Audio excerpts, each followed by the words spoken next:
বিদেশি কোনো ধরনের শক্তি বা দেশের ভেতরেও দেশ বিরোধী কোনো শক্তি যদি দেশের বিরুদ্ধে কোনো কাজ করতে চায় সেটা রুখে দেবার জন্য 18 কোটি বাংলাদেশি একত্রিত থাকবে ইনশাআল্লাহ। মাননীয় প্রধান উপদেষ্টা আমাদের সবার প্রতি, সকল রাজনৈতিক দলের প্রতি আহ্বান জানিয়েছিলেন যে এরকম একটা ক্রিটিক্যাল ক্রাইসিস একটা মোমেন্টে দেশের জাতীয় ঐক্য বজায় রাখা, ধরে রাখা, এবং সেই আলোকেই, সেই আঙ্গিকেই আজকে আলোচনা শুরু। উনি সবার কথা শুনেছেন। আমরা অনেকগুলো দলই অনেক প্রস্তাবনা দিয়েছে, আমরা লিখিত আকারে প্রস্তাবনা দিয়েছি 9টা। বড় দাগে এই প্রস্তাবনার মধ্যে জাতীয় ঐক্য ধরে রাখবার জন্য একটা কাউন্সিল তৈরি করা, যেখানে প্রত্যেকটা রাজনৈতিক দল থেকে যেন অংশীদারিত্ব থাকে।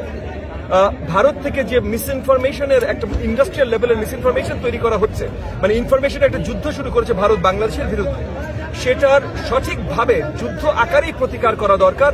এবং মানে বিশ্ব মিডিয়াতে ফ্যাক্ট ফাইন্ডিং করে, মানে প্রত্যেকটা যে মিথ্যা আরোপ ভারতের মিডিয়া আমাদের বিরুদ্ধে লাগাচ্ছে, প্রত্যেকটা ধরে ধরে শনাক্ত করে ওগুলোর অ্যাকচুয়াল ফ্যাক্টগুলো উদ্ঘাটন করে বিশ্ব মিডিয়ার কাছে ইংরেজি ভাষায় এবং আন্তর্জাতিক ভাষায় সঠিকভাবে রেগুলারলি পৌঁছে দেওয়া।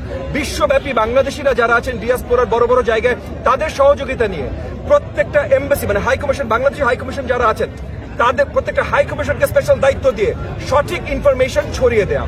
একই সাথে আরো কিছু উদ্যোগের কথা মাননীয় প্রধান উপদেষ্টা বলেছেন, এবং মাননীয় প্রধান উপদেষ্টাকে প্রত্যেকটা দল যারা উপস্থিত ছিল, আমরা এনডিএম শুদ্ধ প্রত্যেকটা দল যারা উপস্থিত ছিল, তারা পরিষ্কারভাবে মাননীয় প্রধান উপদেষ্টাকে আশ্বাস দিয়েছেন যে আমরা সবাই তার সাথে আছি।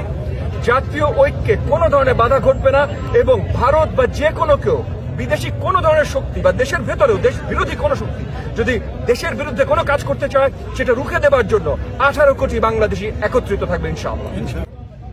রাষ্ট্রপতিদের এবং মানে বেসিক্যালি প্রথম পয়েন্টটা থাকবে হলো মিস ইনফরমেশনটা ফাইট করা। সো মিস ইনফরমেশন ফাইট করার জন্য অনেকগুলো পদ্ধতি আমরা দিয়েছি। একই সাথে যেন বাংলাদেশের ভেতরে শান্তিটা বজায় থাকে, কারণ এই মিস ইনফরমেশন যে দেশের ভেতরে কোনো ক্ষতি ঘটায় না সেটা না, বাংলাদেশের অভ্যন্তরীণ শান্তি যেন বজায় থাকে সেইটা রিলেটেড অ্যাকশন। সো এরকম করে 9টা ডিফারেন্ট অ্যাকশন আমরা সাজেস্ট করেছি মাননীয় প্রধান উপদেষ্টার কাছে।